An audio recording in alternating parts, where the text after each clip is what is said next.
Ей, как ми се пие, но Ще пиме, батнако.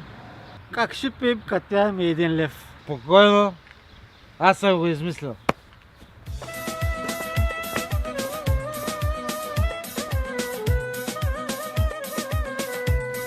Добър ден, господа. Меню да ви предложа.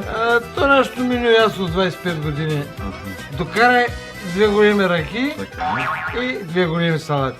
Бидон, донеси за безалкохолно една каничка вино. Какво?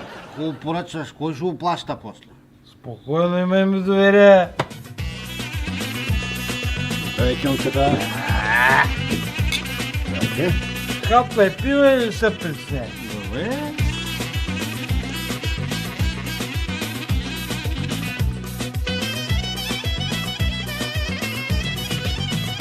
Илко, а кажи сега как ще оправим тук масрафа? Нако, ще изкараме ето с наденица сега и ще я сложа в дюкяна си. Ти ще почнеш да я лапаш. Той тос като види какво правим, гаранция ще на изгони. Бе, Илко, цялата ли? Цялата. И тикетчето, не повече. Да.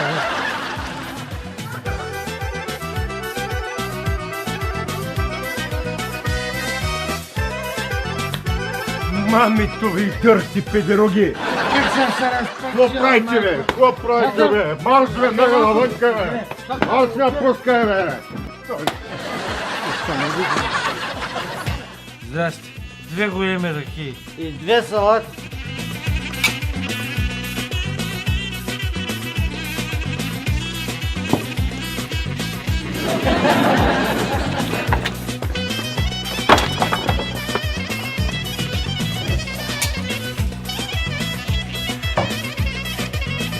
Илко, дай един път да се сменим така малко, бе. Категоричен съм. Аз не мога да лапам.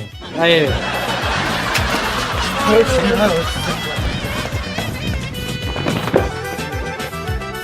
Ето. 2 големи салати и 2 шопски ръки.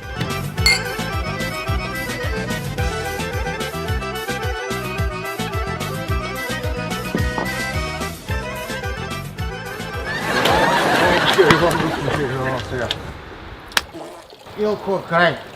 10 кръчми обиколихме вече, много се напех, братчет, устата не ма държи вече.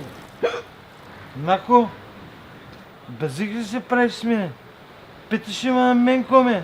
Аз още на втората кръчма загубих наденицата.